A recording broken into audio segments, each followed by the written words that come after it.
Bonjour, c'est Gilles du site boursicoté.com. Voici l'analyse technique des principales paires de devises du marché Forex ainsi que l'analyse de l'or et du pétrole pour les matières premières. Nous sommes aujourd'hui le mercredi 9 mai 2013. Et nous commençons tout de suite avec la paire de devises euro-dollar. Donc la paire de devises qui revient ici marquer un contact avec son support haussier.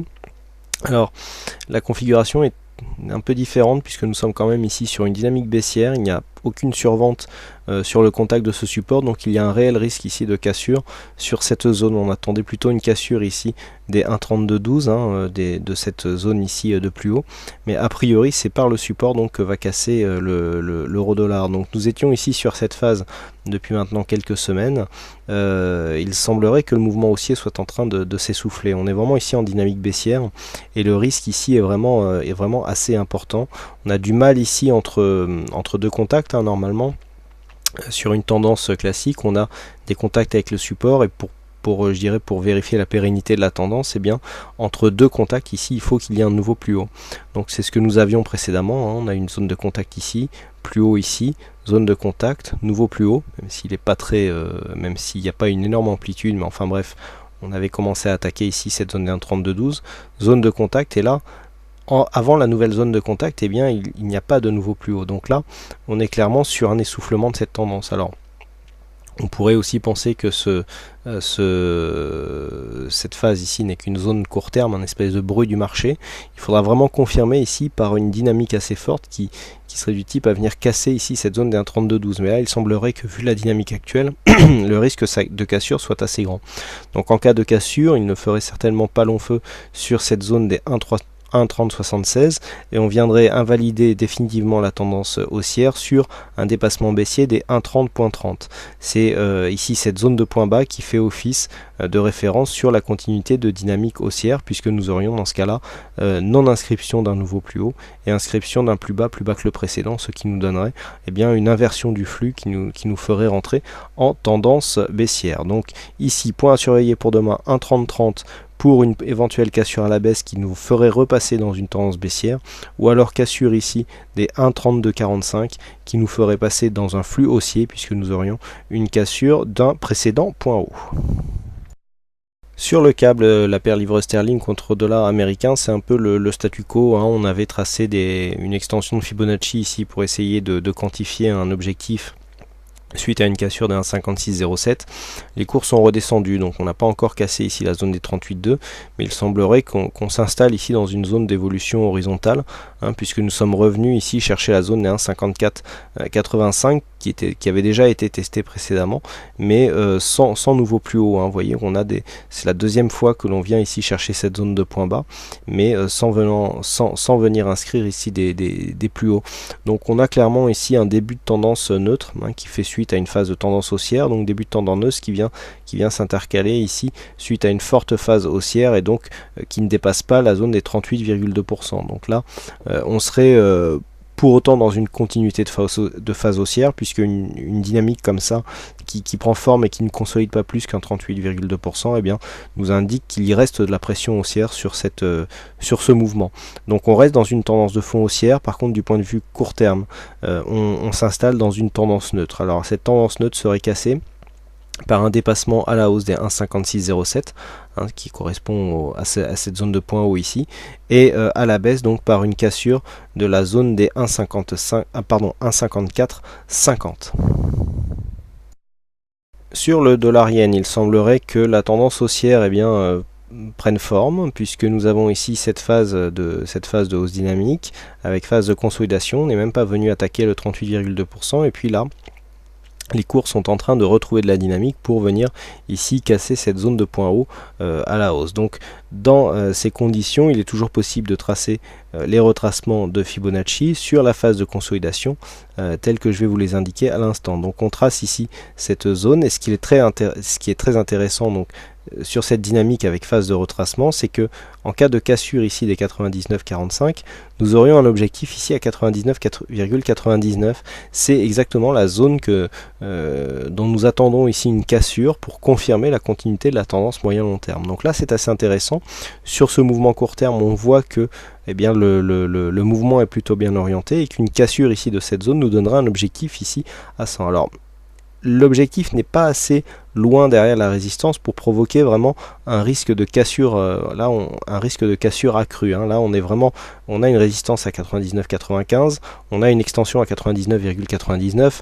On peut considérer que c'est la même zone. Hein. Donc là, clairement, une cassure ici de cette zone des 99,45 nous donne une possibilité de rejoindre ici cette zone de point haut significative par le calcul des extensions de Fibonacci. La configuration technique et donc du point de vue des indicateurs est relativement bien orientée, puisque nous avons ici un MACD qui se retourne et qui soutient la dynamique ici qui nous est indiquée par les oscillateurs, mais il faut maintenant confirmer par une cassure de cette zone de point haut. Nous passons aux matières premières et donc nous entamons avec l'or. Alors l'or sur lequel il ne se passe pas grand chose actuellement. Alors on est un peu trompé ici par cette brusque baisse de la volatilité. Voilà ce que l'on a. Donc toujours cette évolution entre 1440 et 1490. On s'est contenté de rester au milieu du trend aujourd'hui. On n'a pas réellement, on n'a pas énormément de mouvement. Hein. Vous voyez, on aurait pu penser ici à un début de mouvement haussier, mais ça a été totalement invalidé par la cassure de cette moyenne mobile 20 exponentielle ici. Donc là on oscille dans une phase horizontale, donc pas de tendance.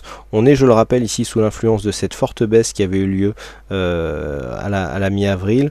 On est remonté ici, on reste aux alentours des 61,8%, donc pour l'instant la tendance reste plutôt orientée à la baisse, hein, puisqu'on n'arrive pas à casser d'une manière significative ce retracement qui, on le sait, en cas de cassure, eh bien, affaiblit réellement la tendance de fond. Donc pour l'instant, neutralisation de la tendance, on reste ici à l'horizontale avec des zones de cassure possibles, donc en 1440 ou 1490. La cassure de l'une ou de l'autre de ces zones nous donnerait un mouvement, un signal directionnel plus affirmé. Et enfin on termine avec le WTI. Donc sur le WTI c'est un petit peu la déception, puisque là on avait ici une phase de hausse qui continuait. Donc on a ici cette zone de support, hein, qui existe toujours, que l'on va voilà ici retracer. Non, c'est pas la bonne. Que l'on va ici retracer pour voilà avoir quelque chose de plus significatif, et que l'on va épaissir pour avoir quelque chose de plus visible.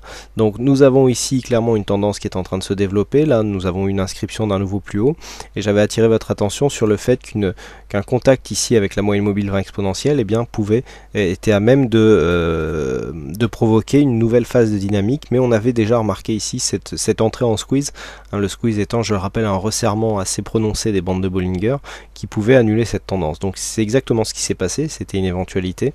Donc on reste ici coincé sous cette bolle inférieure qui évolue d'une manière horizontale et très proche de sa bande inférieure. Donc ceci signe un petit peu l'entrée dans un mouvement, dans une zone sans tendance. A priori, on va osciller entre 95 $ le baril et ici 97. Hein, donc c'est une zone d'évolution qui risque de durer, et donc c'est la cassure de l'une ou de l'autre de ces zones qui nous donnera un signal directionnel plus fort. Mais pour l'instant là on a vraiment un début d'annulation de la tendance. Alors on est bien installé ici dans cette tendance qui était haussière.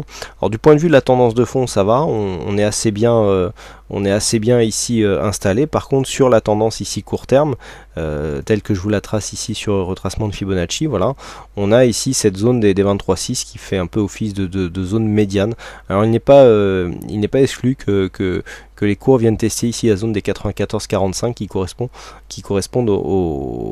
enfin la zone qui correspond au 38,2% de Fibonacci, mais cela provoquerait donc une cassure de ce support qui est un support assez majeur, hein, puisqu'il était précédemment une zone de résistance assez significative, et donc le fait ici de casser cette zone, eh bien pourrait accélérer le mouvement à la baisse en direction ici de cette zone de support que l'on vient de définir en vert.